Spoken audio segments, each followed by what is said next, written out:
and welcome to post-match reaction to the Highlanders versus the Sharks. And as Josh says in the live chat, what a match. Thank you everyone who joins in the live chat. Really do appreciate your comments and joining us. Hi, I'm Paul, the guy behind DrivingMaul, your best place for predictions and opinion. And have you finished eating yet?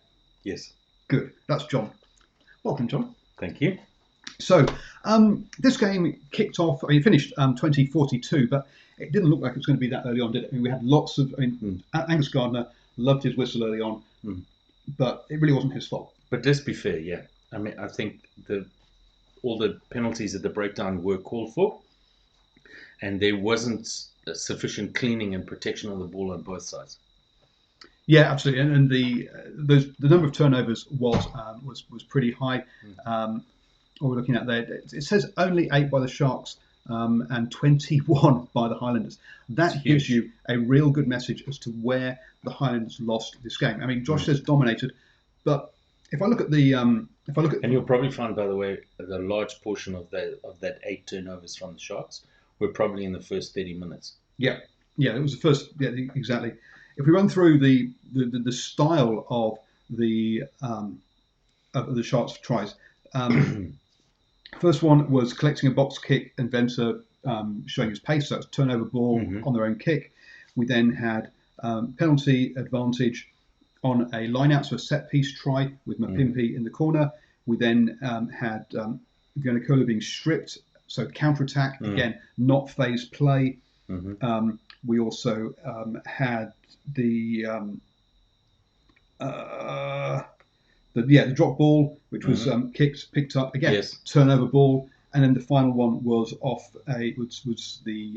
scrappy ball, but off set play. So so it was knocked forward, and then he picked it up and the handoff. The opposition knocks it forward on, even though it was their scrum. So we might say, oh wow, what attacking play by the Sharks, but not really. They didn't have to go through the phases.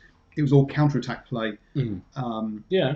So but the attacking part of it is that they now have the weapons, athletically and skills-wise, to capitalize on mistakes. Yes. So that's the big thing, is they now have got the athletes, and also athletes with confidence. As we were talking about, this sense of confidence that seems to be running through South African rugby, that they are prepared to take on New Zealand teams one-on-one and take them on for pace and try the quick offloads and the skillful hands. Highlanders were also good, by the way, with some great hands there. But yeah, it certainly was the much better team won. And this is a team after travel, and it's absolutely ridiculous if you've done the travel between South Africa and New Zealand to expect to play 1 week after you played a major rugby game to play another one. That's about restructuring the whole entire global calendar. So we won't go down that rabbit hole. But I'm just pointing out that the fact that they were more than twice on the scoreboard what the Highlanders had. The Highlanders are at home and the Sharks have travelled and they've got jet lag, and they still put that kind of score on them is quite surprising. I had high hopes for the Sharks to win, but that sort of dominant performance, right? Is they creamed them in the lineouts. The Highlanders line didn't work, which didn't help them. But when people say that the Sharks dominated on the scoreboard, they played very well defensively, and they were absolutely clinical on the opportunities they've got finishing. This wasn't one where they had the ball, they camped in opposition's half, controlled the ball, and controlled the territory the whole time. But they controlled the scoreboard, and that's what matters. But hang on a moment. Isn't that exactly how the All Blacks won so many games in the last decade? Oh, yeah, no, I'm sorry. Where you wouldn't look at the stats and say that the All Blacks had the ball for 65% of the game, right? But they had the ability to just finish whenever there was a sniff of an opportunity. And again, we've spoken about this before in some of your podcasts, the importance of world-class wingers. The importance of having flyers with not only top-end speed, but acceleration and hands and instinct and all of that, to be able to take, at this high end of rugby, to take those opportunities and finish them. And there were a couple of wingers in this game for the Sharks who perhaps aren't household names that we don't necessarily know of that as well. Oops, that's not the place to click. Such as Fassi, who had a really good game, Tambaweri, and Tambwe, sorry. Tambwe, yeah. And Ward. These guys might not are not names that you might recognise, but they are guys in their mid-20s, right? They're experienced players who have played some rugby behind them, had to move province to get game time. Whereas we look at the Highlanders, again, their names you won't recognise so well. Whananuku, well, you will recognise Lester Whananuku. This is the younger brother, and Nariki, the sevens guy. These guys are in their early 20s, 21, coming through. They are exciting wingers, but they've got a lot to learn. Yeah. At this level. Well, I mean, Mapimpi's, scored in the World Cup final, right? Oh. And he scored a brilliant try in the World Cup final, and that was set up by a great chip at full speed by him, right? So, yeah, you're seeing a player there who, strangely enough, is blossoming in his late 20s, where we have seen historically the last sort of 20 years in New Zealand, that the wings have blossomed in their early 20s and then faded away between 25 and 30, right? And he has come to the fore post 25, which is quite interesting. Yeah, I mean, we've got players only like Julius Sadea, before him, Rokokoko, Sivi Vatu. That's the one. Easy for you to say. Well, to be fair to Sivi Vatu, he had a lot of injuries that he dealt with, hip injuries and all sorts of things. So he might be a little bit outlier, but there's a bunch of wings that you can point to that have tailed off dramatically, New Zealand wingers post 25 after sort of 3 years of stellar performance and incredibly high strike rate, and then they just seem to lose that boom that is necessary at this level, And I think that should be a new term, don't you think so? Boom. Yeah. No. Oh, it must be boom. Boom. Not boom. Not boom. That's too long. It must be boom. That's a new rugby term. He's going to stick with us. We'll make you famous. He's going to want to have all these kind of like the old Batman movies. We goes. We are black. We are. What's this? A shark song. We are dynamite. Oh dear.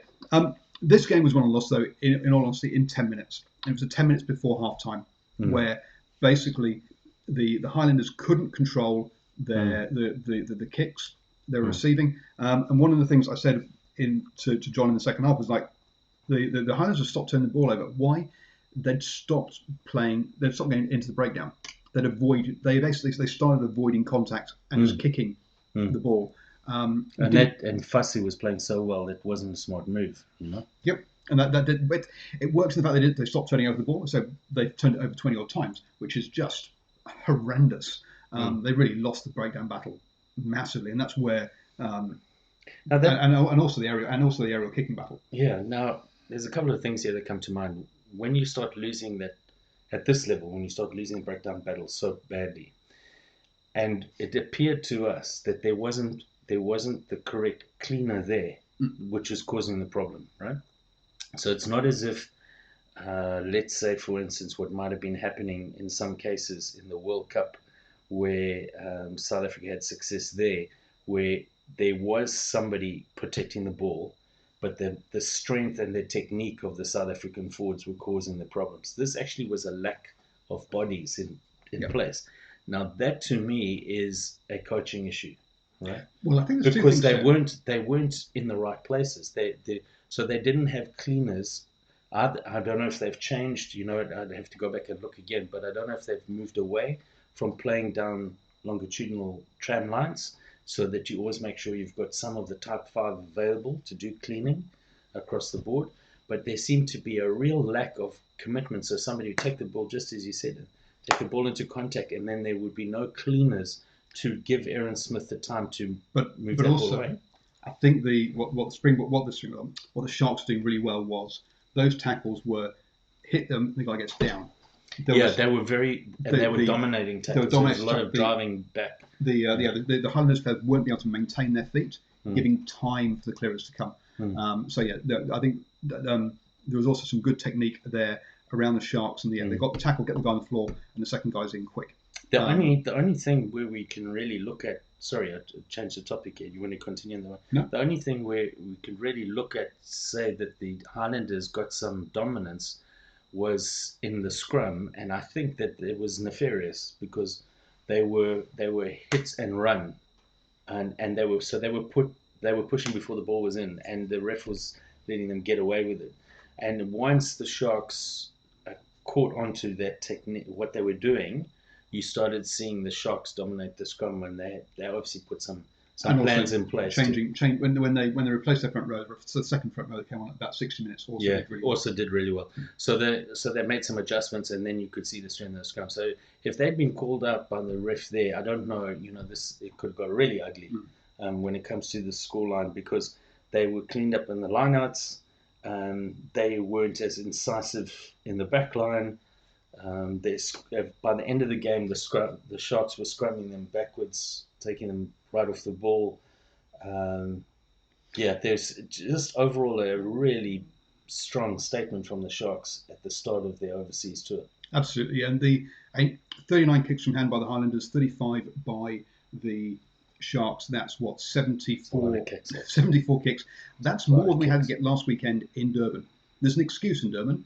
It's really humid. Ridiculous. But right? I've lived in Durban, and let me tell you, if you try and play rugby or any sport at that time, everything is just slick with humidity. So it's about 35 degrees and about 95% humidity. So yeah, there are reasons for that. There's not reasons for that under the roof down in Well, let's put it this way. I can see why the Sharks did it, because they were getting profit from it. Yes. Right? So, for all the fact that there wasn't stages of phase play, they identified something. They went to that tactic. It worked, and they stuck with it. The Highlanders kicked the ball away because they were afraid of contact, but they ended up kicking it to Upper Lelifasi, who had a field day, right? And so what's really interesting here is this, as I'm saying, and as you saying some of these things, there's so much that that sounds like a breakdown of an All Black game. Right? This is Sides scored some tries, but they end up losing by 22. Mm-hmm. There were a couple of moments, and brilliant finishes just took them out. Because the Sharks and Oz weren't in this game in the second half.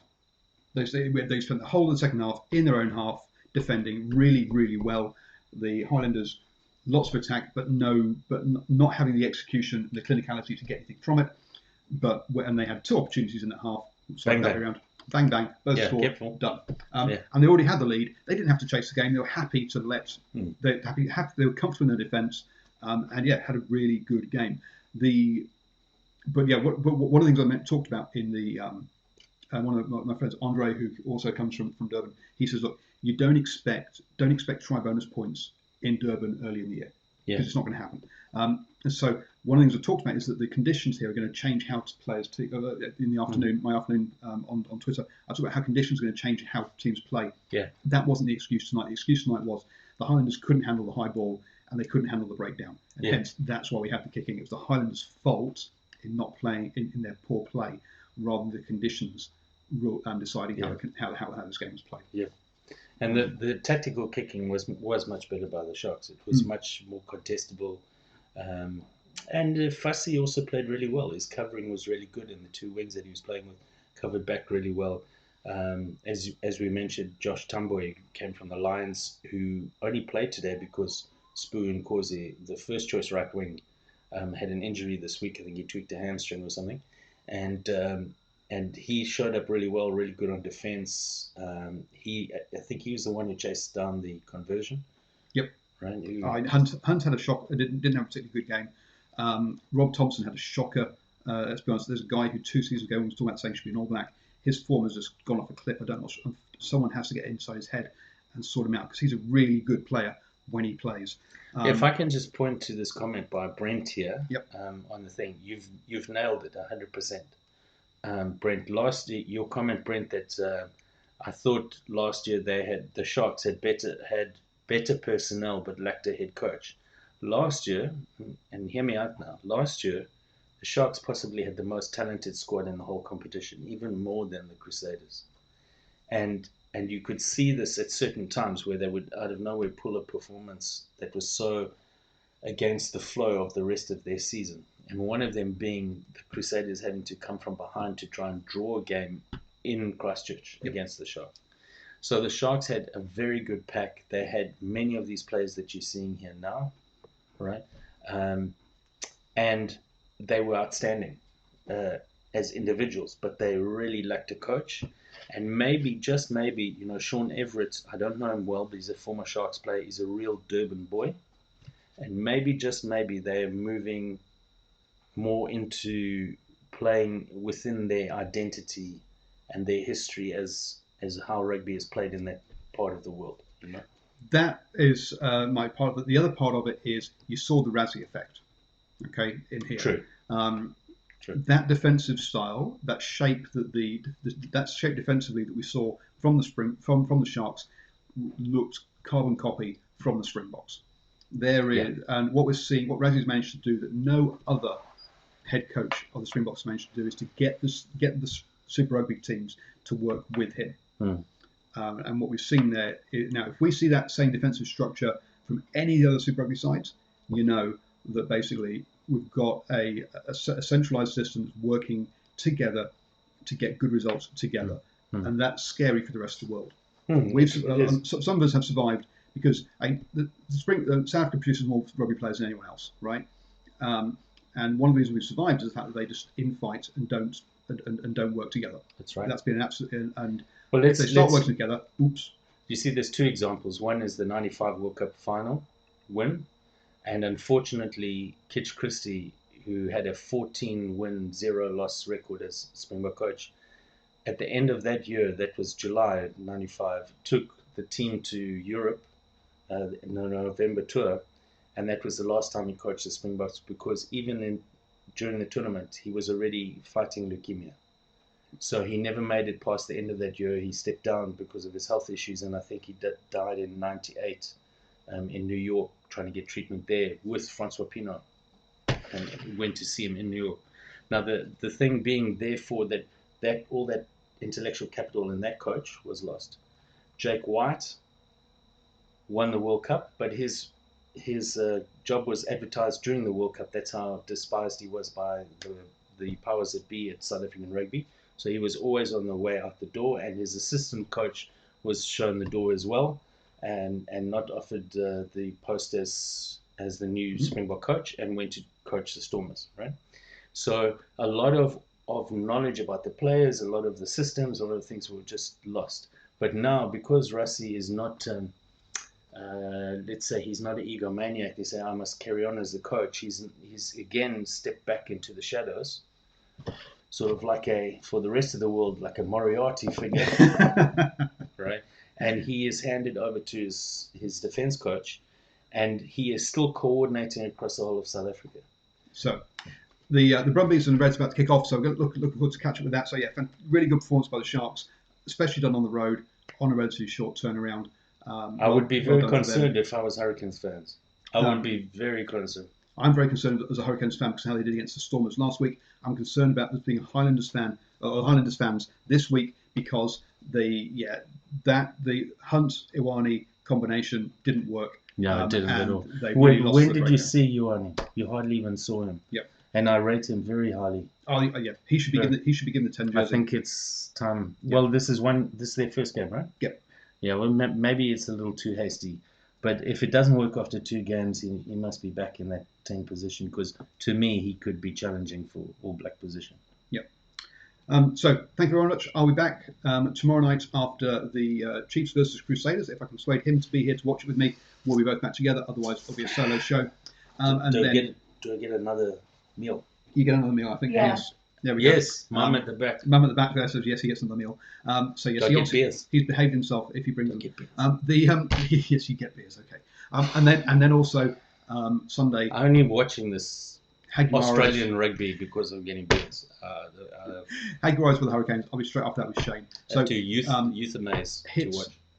Anesthetize, not euthanize. Don't do that at home, folks. No, don't euthanize. And no, he needs stimulants to watch it. He'll stay awake. But anyway, hit subscribe, hit the bell, get notifications, stuff. I will be live after all the 3 Six Nations games. They are fantastic. Well, no, they aren't. Some of them are, some of them aren't. Anyway, just like any other rugby, ignore him. And good night. What? Enjoy the next game.